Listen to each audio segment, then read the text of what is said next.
So the philosophy we have in our district is very inclusive. Gosh, it would be probably 12 years ago. We changed our service delivery model and tried to really take a look at, we looked at our data. We looked at our data for our students with disabilities, and it wasn't good. The outcomes weren't good, right? And I don't think we truly believe that every child, regardless of disability label or not disability label, deserves a quality teacher. Yeah. And that's where we started from, and really getting kids in front of a content area teacher who is qualified to teach that content. And that is not a slam to our special education staff. I'm a special education teacher by trade. Right.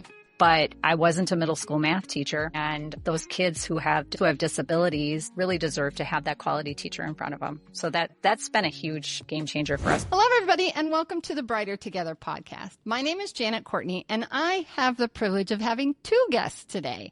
My first guest is Michelle Schmidt, and Michelle is the North Shore Middle School principal.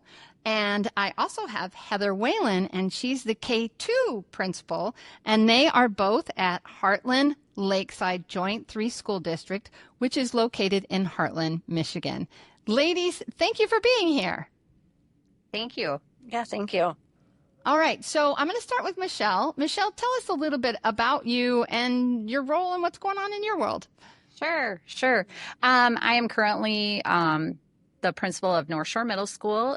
We have about 365 students, grades 6 through 8. I've been in this role for 17 years, and we have an awesome school. This year we were awarded with a Blue Ribbon Award for closing achievement gaps and for high academic achievement. So we're very proud. We have an awesome staff. This is going to be my last year as a middle school principal, so I'm exiting out with my 8th graders, and I accepted a role as a superintendent in Bristol, Wisconsin. Congratulations with that as well. But Heather, she's leaving you. She's leaving you, isn't she? We're happy for her. Sad for us, for sure. Yeah. Nothing stays static. If it does, we're going backwards, right? Mm-hmm. Yeah. So Heather, tell me about your role and what's happening in your school. So I'm the principal at Heartland North Elementary, and we have 4K through 2nd graders. So we're really the foundation of the district. We are teaching those foundational reading, writing, math, social skills. We have a lot of really great things happening in our building as well. I mean, our kids come to us they're not reading, they don't know their letters, and by the time the year ends across the board, they're all, they know their sounds, they're reading, they're writing. You're seeing so much growth, which is what this age. Yeah, that's exciting. And it's exciting to hear that it's going well, because I've heard a lot from COVID leftovers and how hard it is with kids coming in with just not having the skills to even be in school. So that's fantastic. Yeah. So they go, Heather, from your school over to Michelle's once they get to 3rd grade. Is that right? Is that how? No, not one in between. Yeah, we have a building in between. Okay. A 3rd through 5th grade building. With another principal that we work with. And just a fun fact, the three of us that are principals in each building have worked together for over 25 years. Wow. Congratulations. Yeah, that's fantastic. So what kind of wins are you guys having right now? Because it sounds like if you're getting blue ribbons and you're doing things that are getting the kids reading and writing and doing all of that, you must be doing something right for sure. Right now, our win is just making it through the last week of school. Just so people know, it is when we're recording this, because it'll be 2 months and it'll be like, what are you talking about? So it is June 3rd right now. We are recording this on June 3rd. So yes, school has just ended. So I'm right there with you. I get it. I think that we can attribute to our wins to several things. As far as literacy, we use the same curriculum and the same Readers Writers Workshop model all the way from Heather's grades all the way through 8th grade. And I think that repetition and that consistency helps our students. We also have instructional coaches who are amazing and really help us as building principals. We can't be in every classroom all the time, but I think they really do a nice job of working with our teachers, building up their confidence and their capacity, and collaborate with us really well. I think that's a game changer. But Heather, I'll refer to you on that a little bit. Yeah, I think those are all make the district strong. And I think the fact that we have what's a lot of professional development in our district. So like my grade level teachers meet every week for literacy, math, and the coaches, our instructional coaches lead that professional development. So everybody's really on the same page. Everybody's planning the same thing. So when we have students come in, it doesn't matter which teacher you have, you're getting the same instruction. Right. And then because they lead it, it really is nice from one grade to the next. There's a nice flow in what we do, and that is across the district. So by the time they go from 4K in my building and they're in Michelle's building, it's similar. The curriculum's the same. The format's the same. They know how to do turn and talks. They know how to work with other kids. It's a nice routine for them. Mm-hmm. So we've seen a lot of success with that. And how did you guys get started with that? We had a former curriculum director that sort of brought that model to our district, that idea of having instructional coaches. Okay. And we promoted from within. Oh, nice. Yeah. We have an awesome math instructional coach who is probably one of the best math teachers that I've ever worked with, who was at the middle school and became the K-4-8 instructional coach. And then we have 2 literacy coaches who are both extremely knowledgeable.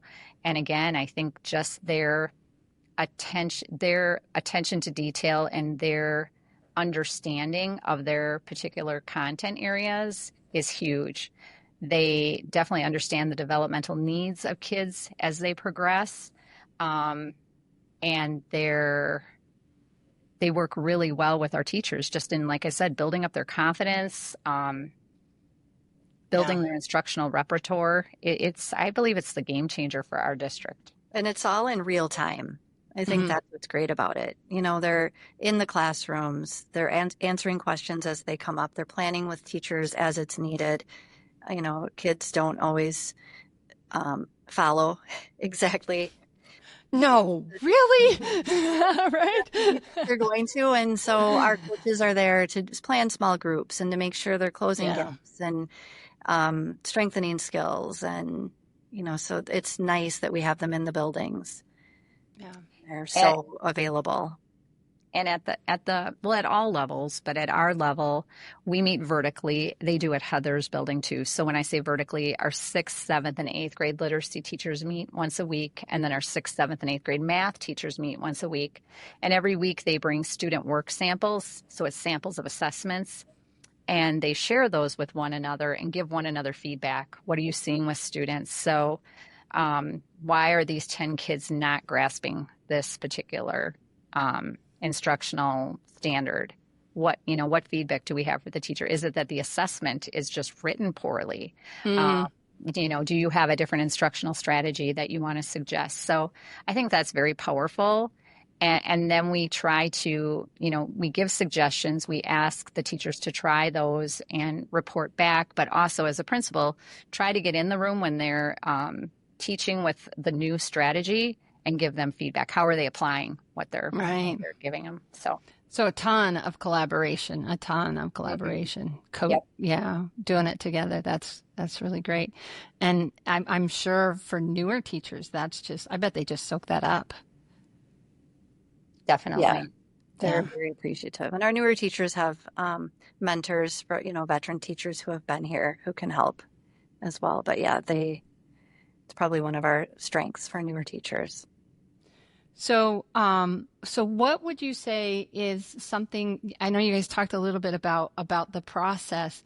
How would you recommend this to maybe a district that's never done this before? Like how to promote what you guys are seeing, or how have you applied it to help your overall success, the overarching success?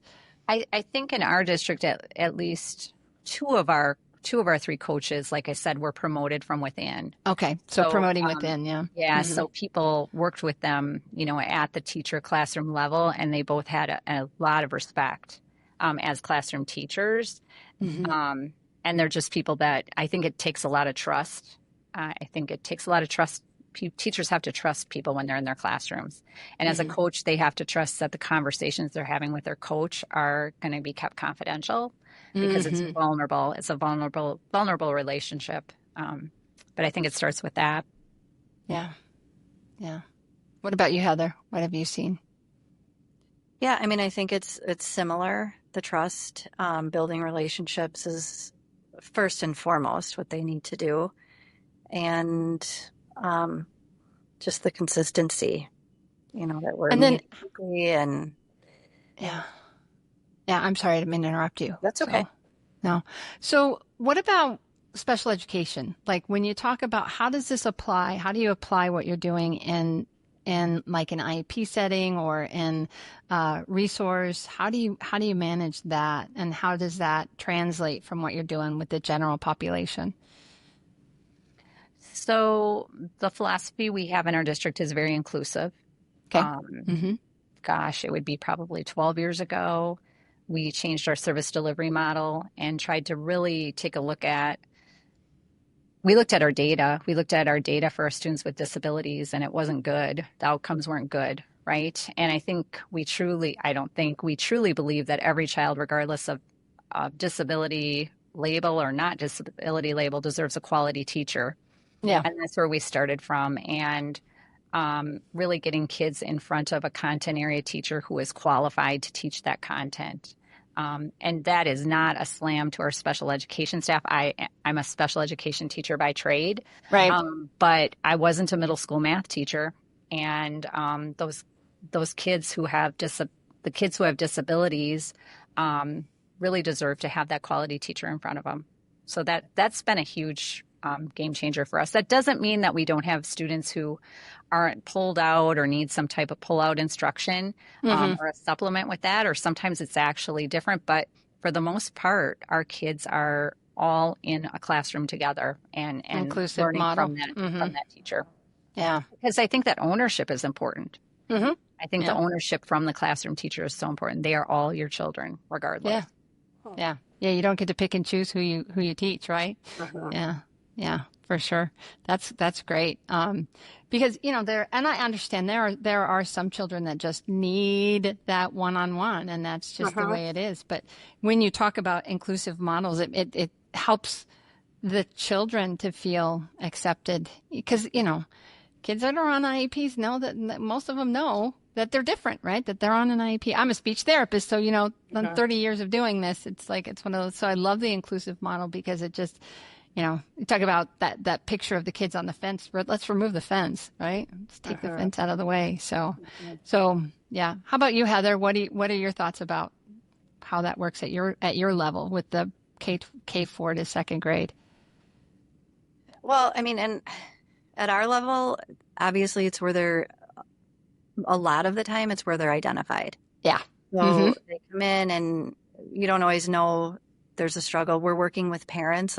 We have to collaborate with parents and have really good communication with them to help them understand what's happening and help them look at the data and help them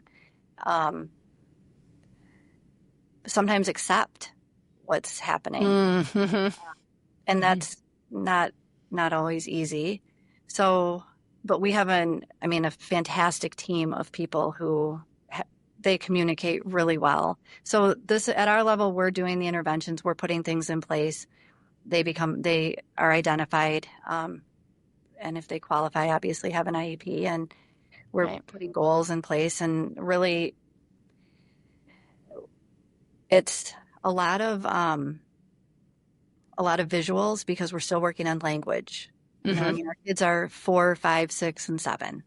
So they're still working on a lot of language.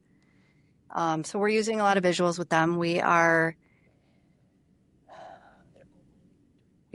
do our teachers do a lot of co-planning with our special ed teacher goes in and they work with the regular ed teacher Yeah, that's great. Yeah. And they're That's great. supporting. I mean, and again, our kids are little, so our special ed staff is supporting most of the day if they've Hmm.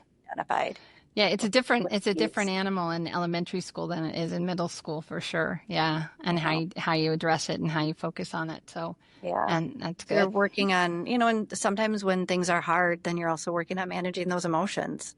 Yeah, And that's probably one of the biggest things we deal with. the child on the floor kicking and screaming. Yeah. I don't want to stop. I don't want to go to the next thing. I like this thing right here. Don't make me leave, right? Yeah. Yeah, transitions for kids are always so hard, you know. I don't care if they are special needs or not. Transitions are just, you know, how many of us have had a little one the first time we took them to daycare and they're just grabbing onto your leg. They don't want to go. They want the comfortable place. Yeah. Let's not do the hard thing, right? Yeah, for sure. That's fantastic. Yeah. Okay. So, if there was one thing that you guys would want to change, this is a question I ask most people. If you could miraculously solve one challenge in your school, think about your school and not money. You cannot say everybody needs more money. We all know that.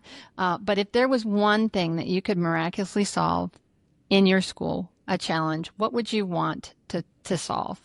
Michelle, I'll let you go first. Thanks. Yeah. Sorry. Heather, if you have an answer, you can punt over to her, but Um, it's a thought-provoking question for it is sure. a thought-provoking question.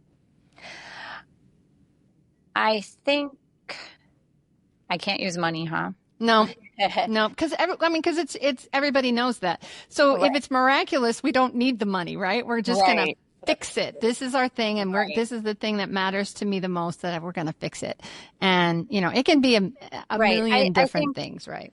I think I think a challenge at a middle school level is just kids are trying to figure out who they are and where they fit Mm, in the world. And if I could change anything, it would be that they just be kinder to one another and to themselves. I think if I had a miraculous way to do that, mm-hmm.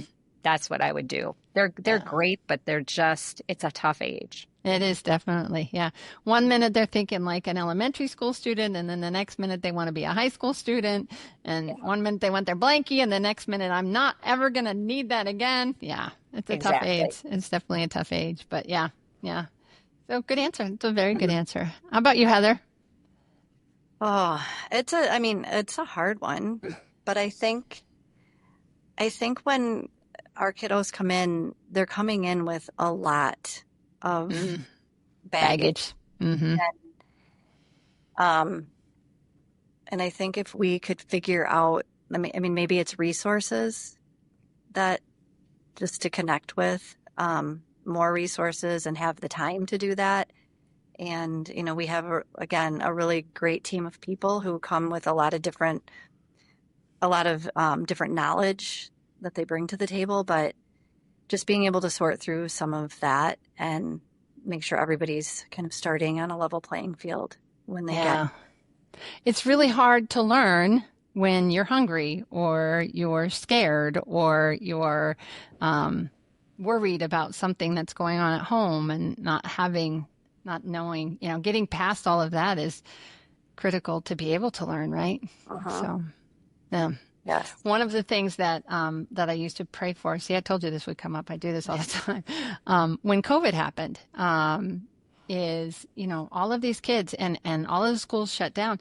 School was their safe place. School was the place where they had someone that they could rely on. School was the place where they got fed. School was the place where, you know, they felt valued. And I'm not saying that every parent isn't a good parent because believe me, there's tons of great parents, but I know there are kids out there, and those were the kids that I prayed the hardest for because, you know, we took that away from them during COVID, and not by anything that we did wrong or anything they did wrong. It was just the nature of what happened during COVID. And it was just so, you know, those were the kids you just lift them up. I lifted them up all the time because it was just such a hard, and kids got lost in the shuffle, and we just, so that was something that was really on my heart during that time. So tough times, but you know, we're past it, thank goodness. So, all right. Any last comments? I want to give you guys one more opportunity. If there's something else that we want to touch on, I'd be happy to touch on it. Make sure that we've touched on everything that's important to you guys today.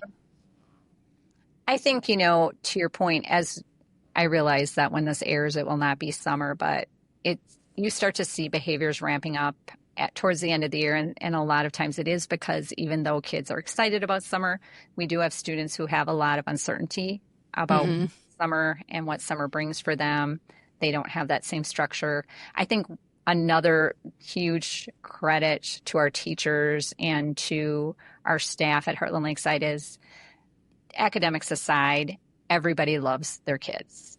Yeah. I mean, right? That's why we're here. And I think that is the foundation for everything. As you said before, if kids don't feel safe, if they don't feel valued, if we don't build strong relationships with them, nothing else will happen. And I think Heartland Lakeside prides itself on that. And I think all three buildings work hard. I think all the staff at all three buildings work hard at building relationships, not only with students, but with families. Nice. And it shows because you guys are award winners. So congratulations on that as well. That's fantastic.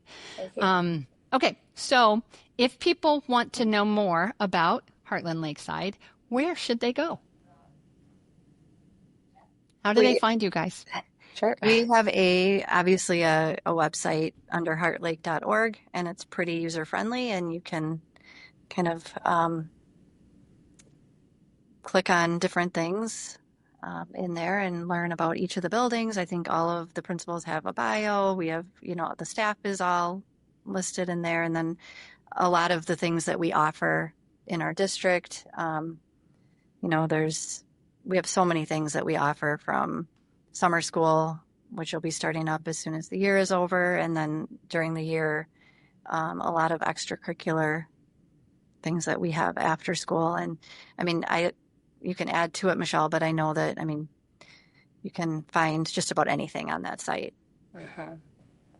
Absolutely. Anything you want to know about our special education services or our service delivery model.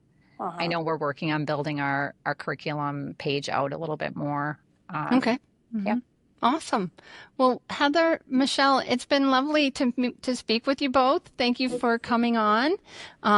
It's just always a pleasure to see educators that really just are about their kids and about their staff. And that's I can see that with both of you, that this is something that's a passion of yours, and I'm excited. And Michelle, we wish you all the best with your new endeavor as well for next year. That's exciting stuff. It is, it's exciting to start something new. I know it's going to be a big challenge probably, but I have a feeling you're going to come through with flying colors. So congratulations about that too. Thank you. Thank you very much. All right. So thanks for being here, and thanks for being on the Brighter Together podcast, because the whole reason that we do this is because we're brighter together.